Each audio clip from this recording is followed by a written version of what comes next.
Hi everyone, I thought I would just put together a little video going through some of the changes that were in the update that went out recently, and also looking at this year, things that happened this year, as well as things that are going to be happening next year.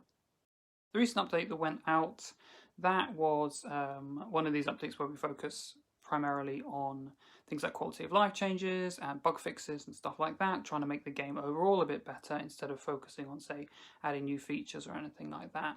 So the majority of the work over during November was actually just spent partially looking at the bug database and just going through and fixing bugs here and there, but at the same time there are a few areas with the game that I know that the community were having issues with, things that were a little bit a little bit difficult, maybe a little bit sort of awkward, and there were also a few areas that I knew that I wanted to work into as well. So it was one of those months where I got the chance to actually kind of sit down, look at the game, play it a little bit, and go through and just fix bits here and there that I thought needed doing. So with that, I suppose one of the biggest changes that went into the update was the fishing minigame. It's definitely been a thing that I know that a lot of people have been frustrated with. It was something that I've seen come up quite a lot in the Discord server and just on the Steam forums as well. People were struggling a little bit with the game. So what I wanted to do and what I thought about when I looked at the minigame was basically take what's already there and simplify it a bit and try and remove some of the stress. I realised that there's actually two ways that you could fail in the old minigame. You could either fail through not doing the right inputs at the right time, and this would sort of cause the fish to get away, but at the same time you could also fail if you put too much stress on the line. And I think having two ways that the player could fail the minigame was a little bit punishing.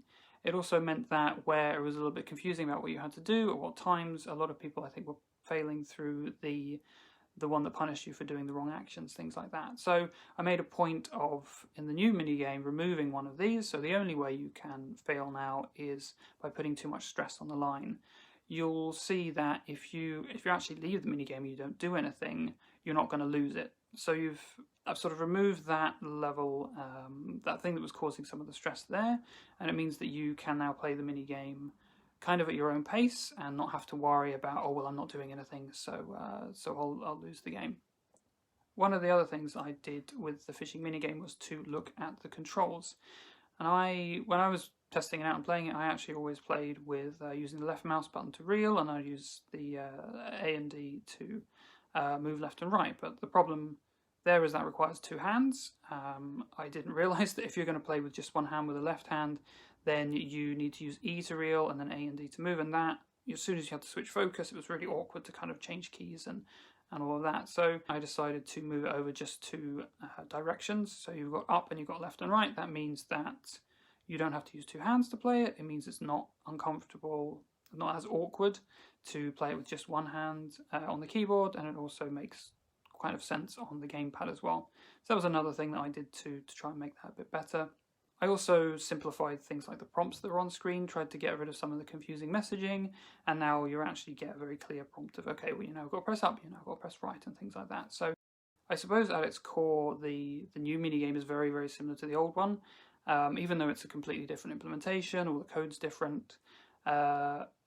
Actually, behind the scenes, it's kind of running a slight kind of a rhythm action game kind of loop with how it presents all the prompts and things like that. But I tried to not step too far away from the original minigame. I actually felt that there was a lot in there that worked, but it was maybe implemented in not the best way. It was maybe done in a way that was a bit too stressful. So I'm really happy with how the new minigames turned out. It's been really nice to see players who didn't enjoy the old fishing, who never fished before because they just hated the minigame, have now actually said that they're really enjoying the minigame, and this whole area of the game that they were skipping entirely, they've now actually gone back to and started playing. So that makes me really, really happy to see that. One of the other big things that I got started with, at least, on the last update was the changes to the design tool. So I got a little bit of a UI refresh, but at the same time I added this thing, the tools menu. And my intention with that is that we actually have a menu that players can go into, and in here we'll have a bit more of some of the more advanced tools. For example, where we have guides and we have being able to change blueprints. At the same time, I added the select all selection mode. The goal is that I'll be adding more selection modes, things that you can do. So maybe we do a drag select, or maybe we do a kind of mode where you can add and remove things to your selection. It's always a little bit tricky when it comes to doing things for the design tool, because some things you can very easily do with maybe a keyboard and mouse, where you have, say, the precision of the mouse, or you have so many keys on the keyboard that you can do a lot of kind of nice shortcuts and things like that. With the game supporting both keyboard and mouse and a gamepad, I need to always think about how to implement somewhat complex things. It's essentially kind of a very basic 3D modeling tool. Finding ways of implementing features into that can always be done on the gamepad and feels good on the gamepad, as well as feeling good on keyboard and mouse. The tools menu that came in, my goal is that will kind of be a central place where I can keep adding more advanced tools, and we can add buttons in there so that the design tool can grow over time, and we can add more features without cluttering the main interface. Looking back at this year, I suppose it's been a very interesting year, hasn't it? I released my very first game as an indie developer into early access, so that was a very, very big thing. It's been a very sort of up and down year, I suppose, because obviously everything that goes into doing any kind of release, even if it's early access, there's a lot of work that goes in, a lot of stress that is involved when you put any kind of release out. So in the lead up to early access, definitely a lot of work and a lot of stress, but I'm really happy with how that went. I'm really happy with the release and the progress that I've been able to make over the months after release, and all the bug fixes I managed to get in, and also all the new content that went into the game as well. It's still just been me as the main developer on the game, so I'm not going to lie, it has been a little bit frantic over the last couple of months trying to get an update out every single month. We've managed to kind of balance this a little bit by doing a feature update and then doing more of a quality of life and bug fixing update and then doing another feature update. This is actually something you're going to see moving forward into next year as well, doing these kind of bigger updates and then ones where we focus on polishing and bug fixing and trying to just make the overall game, the whole package, a lot more stable and a lot more polished. So yeah, so moving into next year, we've got a whole bunch of other updates coming. We've got the Desert Island update. There's also Mayor Merritt's. There's also a bug catching update as well coming. One of the updates that isn't actually on the early access roadmap, but something that I have we got scheduled and managed to fit into next year is what I'm calling the narrative update. The narrative update is essentially me going through and reworking the entire start of the game, adding tutorials, and just generally making sure that the first however many hours that the player plays the game for are polished and enjoyable, and there should be no real confusion about what the player is supposed to be doing or how to interact with the game. And I know that's something that I've seen a lot in the feedback from the community. It's also something that we got feedback for when we did sort of focus testing and things like that before release. And it's something that I'm very much aware of myself when I play the game. Is I know that there's a lot of stuff that's missing and a lot of things that aren't very well explained at the beginning of the game. So I'm really looking forward to actually getting started on that. And that's something we're going to be doing early next year. I've been sitting down with a designer at Team 17, and we've actually been having meetings, several meetings every week, going through all of the new intro to the game. We've got a massive flowchart that we put together going, okay, when this happens, this unlocks this, and all the kind of cutscenes that we want to have and all of this stuff. So I've been spending quite a bit of time over the last couple of months with the help of a designer from Team 17, planning all of this and getting it ready so that when I get into next year, I can get started on doing this and we can remove all of the confusion and all of the kind of the unpolished sort of difficult beginning to the game that we currently have, get that nice finished up and make life a lot more pleasant for new players and make the game overall a lot better as we move towards the 1.0 release. I'm also very excited for the what we're calling the Mayor Merritt's update. I don't want to give too much away about this, but this update's going to provide sort of little challenges and ways that players can unlock kind of bonuses and other bits and pieces to make their lives in Hokko a little bit easier, but also just things that will reward you for playing the game, really. One other thing that I think the Mayor Merits update is going to do is add sort of a nice amount of activities that the player can do. This will hopefully give more gameplay to people that have been playing for longer, and also provide players that maybe, say if you start the game and you don't quite know what you want to do, there will be something that you can go to and go, okay, well I'm almost at a point of completing this Mayor Merit, I'll go and do the last requirements that are needed for it and I'll get this little bonus and this little unlock.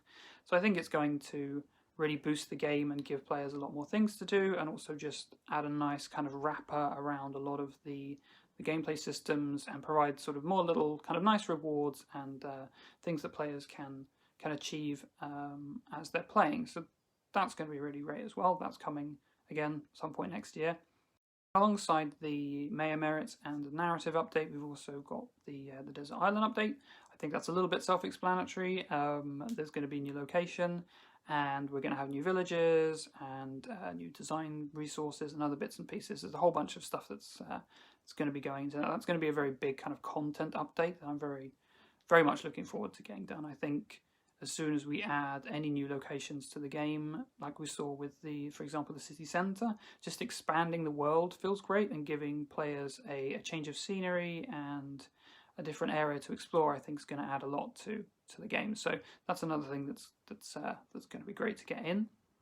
Alongside the bigger feature updates, like I said before, I'm going to be doing updates that focus on quality of life fixes and just bug fixing, and kind of mixing those up and getting those in with these big feature updates as well next year. I've also got some other very exciting stuff coming next year that I can't unfortunately talk about, but it's very exciting, and I'm looking forward to seeing players' reactions to some of the bigger announcements that hopefully we've got coming next year. So yes, this is going to probably be the last video update for 2021. I've already started, I think some of you already know, but I've already started on my winter vacation. I didn't really have much of a winter vacation at all last year due to COVID, and also due to the fact I was releasing a game this year. I think I took a couple of days off, and that was pretty much it, and I was stuck in my apartment. I didn't get to see family or anything like that. So this year I have decided that I would take a bit of a longer vacation. I've worked a lot over the last year to get the early access version of the game out, and I felt that having some more time over winter this year means that I can have more time with my family that I haven't seen for over 2 years. I'm actually at my parents' place at the moment, able to do that, and also I think that is very much needed from a sort of energy and mental wellness standpoint to get a bit more distance from the game, a bit of time away from it, not touching it, not working on it, to make sure that I can come back next year and really get stuck into the new updates, the things that are going to come. I just want to wrap up by saying a very, very big thank you to everyone who's bought the game, everyone who has played it, enjoyed it, left a nice review on Steam. I want to say a really big thank you to everyone on Patreon, on my patrons. With the contribution from the patrons, I've been able to bring in external help here and there, and for example get help with writing, and really improve the game and make Hokko a lot better than if it was just me without that additional help. A very big thank you to everyone in the Discord community, everyone who is helping to create a very warm and welcoming community there. A big shout out and thanks to all of the Hokko helpers, the moderators, and the community kittens that are putting together things like events that we have with the game, as well as helping new players, helping people that are stuck, and just generally making everything surrounding Hokko a very welcoming and nice place to be, and a very accommodating and happy community. And that I'm extremely grateful for, and it's been honestly very amazing to see so many kind people that are spending their time helping me out and helping the community. So a very, very big thank you to all of you for that. And with that, I just want to wish you all a very happy festive holiday period. Put your feet up, relax, spend some time with loved ones that you haven't seen for a while, and have a wonderful time. I will speak to you all in 2022.